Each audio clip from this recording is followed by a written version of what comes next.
चलिए अब हम आते हैं अपने डिस्कशन के अगले एस्पेक्ट पे कि कॉन्ट्रैक्ट करने के लिए चार चीजों का होना अनिवार्य था।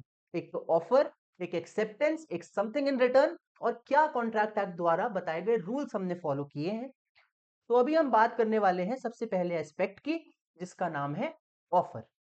अब देखिए, ऑफर सबसे पहले क्या होता है ये हमको इंडियन कॉन्ट्रैक्ट एक्ट बताता है, फिर हमको लॉ बताता है कि ऑफर क्या होता है ये तो जान लो, लेकिन ऑफर कैसा होना चाहिए ये भी जान लो।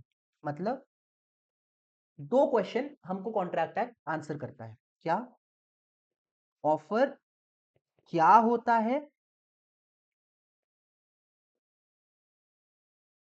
और ऑफर किस तरीके से किया जाना चाहिए।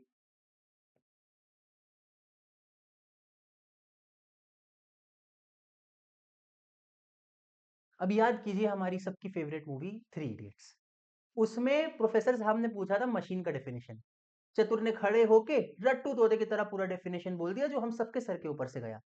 ऐसा ही एक डेफिनेशन अभी कुछ मिनटों में आपके सामने आने वाला है, चिंता मत कीजिए। आपको चतुर नहीं बनना है, आपको उस डेफिनेशन को समझना है, और उसको समझने के बाद अल्टीमेटली ऑटोमेटिकली वो लैंग्वेज जो है आपको, मैं बोलूं, याद हो जाएगी, और एग्जाम में चतुर की भाषा में ही लिखना पड़ेगा, पर समझना रांचो के जैसे पड़ेगा। तो सबसे पहले definition as per the Indian Contract act.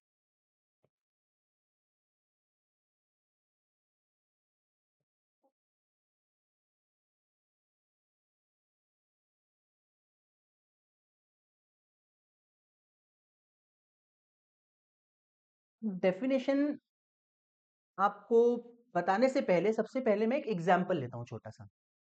मुझे कार खरीदनी है, तो मैं शोरूम में गया, मैंने उस कार डीलर से एक सवाल पूछा कि भैया मुझे कार खरीदनी है, क्या आप मुझे कार बेचेंगे। सिंपल सी लाइन है कि भैया मुझे कार खरीदनी है, क्या आप मुझे कार बेचेंगे। तो अब कॉन्ट्रैक्ट एक्ट बोलता है नहीं नहीं नहीं नहीं नहीं, इतना सिंपल नहीं, थोड़ा तो कॉम्प्लिकेट करना पड़ेगा। कैसे? कॉन्ट्रैक्ट एक्ट बोलता है कि क्या आपको कार खरीदने की इच्छा है। मैं बोला हाँ, किसी ने सर पे बंदूक तो रखी नहीं है कि मैं सामने जाके बोल रहा हूँ उसको, इच्छा है इसीलिए मैं पूछ रहा हूँ कि आप मुझे कार बेचोगे। तो इंडियन कॉन्ट्रैक्ट एक्ट ने सबसे पहले बोला क्या, कि क्या आपकी विलिंगनेस है वो काम करने की। मैंने बोला जी हाँ सर, विलिंगनेस है इसीलिए सवाल पूछ रहा हूँ। गुड। दूसरा सवाल कॉन्ट्रैक्ट एक्ट ने पूछा, क्या आपने अपनी विलिंगनेस सामने वाले को एक्सप्रेस करी है। इसका क्या मतलब हुआ कि क्या आपने उस कार शोरूम में जाके उस कार डीलर को बोला कि सर आपको कार खरीदनी है, कि आपको कार उससे खरीदनी है, कार डीलर से। तो हाँ सर, मैं शोरूम के अंदर तो गया और मैंने उसको अपनी ये इच्छा जाहिर कर दी, मैंने अपनी विलिंगनेस एक्सप्रेस कर दी। तो मैंने अपनी विलिंगनेस एक्सप्रेस भी कर दी। मतलब ये नहीं कि मैं कार शोरूम के अंदर गया और मैं उस कार को देखता रहा, निहारता रहा, मैंने एक शब्द नहीं बोला। मेरे को एक्सप्रेस करना पड़ेगा कि मुझे उस कार को खरीदने का मन है, मेरे को अपनी विलिंगनेस एक्सप्रेस करनी है कार खरीदने की। ठीक है। उसके बाद क्या मैं अपनी विलिंगनेस एक्सप्रेस इसलिए कर रहा हूं, या फिर क्या मैं सामने वाले से ये सवाल इसलिए पूछ रहा हूं कि मैं चाहता हूं कि वो हाँ बोल दे। सिंपल लैंग्वेज में मैंने उससे सवाल पूछा कि सर क्या आप मुझे कार बेचेंगे। तो अब मैंने वो सवाल उससे क्यों पूछा, क्योंकि मुझे कार खरीदनी है, मैं चाहता हूं कि वो बोल दे कि हाँ सर मैं आपको ये कार बेचूंगा। अब अगर मैं ये चाहता कि वो नहीं बोल दे, अगर वो ये बोल दे नहीं मैं आपको कार नहीं बेचूंगा, तो मैं वो सवाल पूछता ही क्यों। तो कॉन्ट्रैक्ट एक्ट तीसरी लाइन ये बोलता है क्या, कि आपका सवाल पूछने का उद्देश्य, आपका उसको विलिंगनेस एक्सप्रेस करने का उद्देश्य होना चाहिए उसकी हाँ प्राप्त करना। मतलब my motive should be to obtain the yes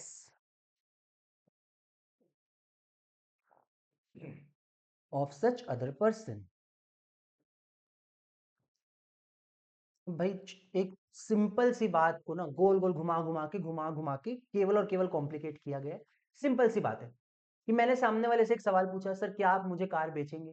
तो मैंने वो सवाल इसलिए पूछा क्योंकि मेरी विलिंगनेस थी कार खरीदने की। फिर वो विलिंगनेस मैंने सिर्फ अपने मन के अंदर नहीं रखी, मैंने उस विलिंगनेस को एक्सप्रेस किया। और मैंने उस विलिंगनेस को एक्सप्रेस क्यों किया?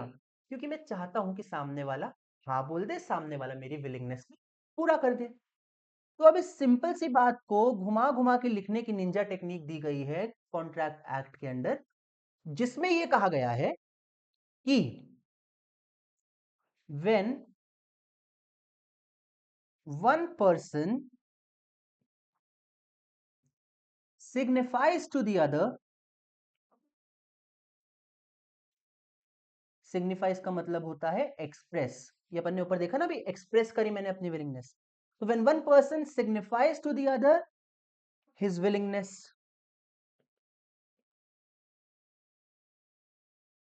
विलिंगनेस किस चीज की? विलिंगनेस टू डू और टू नॉट डू है। ये क्या नई बात आ गई भैया? अरे मैं कार खरीदने गया, ठीक है, मैं चाहता हूं सामने वाला मुझे कार बेच दे। अब मान के चलो मेरे एग्जाम्स चल रहे हैं, मेरा पड़ोसी अपनी ही दुनिया में मस्त है, लाउड स्पीकर में जोर जोर से जोर जोर से जोर जोर से गाने बजा रहा है। अब मैं क्या चाहता हूं कि वो पड़ोसी गाने ना चलाए, वो गाने चलाने से रुक जाए। मैं चाहता हूं कि वो एक पर्टिकुलर एक्ट ना करे। पहले एग्जाम्पल में, कार वाले एग्जाम्पल में मैं क्या चाहता हूं कि सामने वाला वो एक्ट कर दे, लेकिन दूसरे एग्जाम्पल में मैं क्या चाहता हूं, सामने वाला उस पर्टिकुलर एक्ट को ना करे। तो फिर एक्ट बोलता है कि आपकी विलिंगनेस दो टाइप की हो सकती है, या तो आप चाहते हैं सामने वाला कोई काम करे, या तो आप चाहते हैं सामने वाला कोई काम करने से रुक जाए। दोनों केसेस में कि when one person signifies to the other his willingness to do or to not do something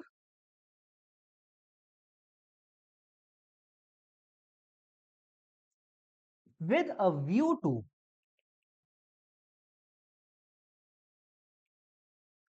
obtaining the assent। भैया ये assent कौन सी खेत की मूली का नाम है?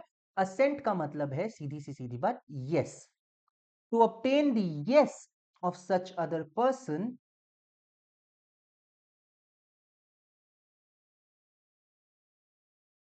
he is said to make an offer।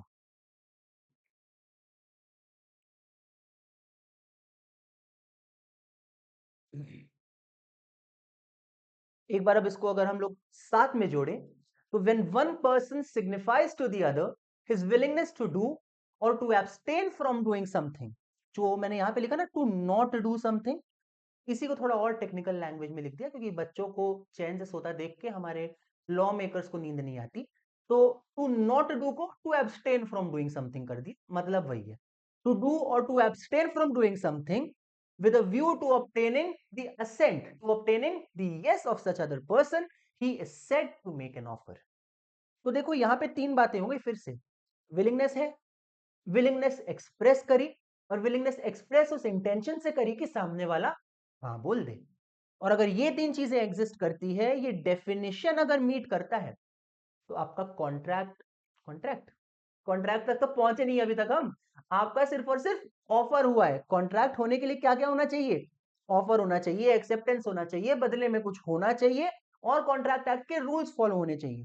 तो अभी तो सिर्फ हम पहली सीढ़ी ठीक से चढ़ रहे हैं, पहली सीढ़ी ठीक से चढ़ रहे हैं कि ऑफर का डेफिनेशन क्या है। क्या आपने जो ट्रांजैक्शन किया है, जो आपने सामने वाले को सवाल पूछा है, वो ऑफर है भी या नहीं, उस बारे में बात हो रही है अभी।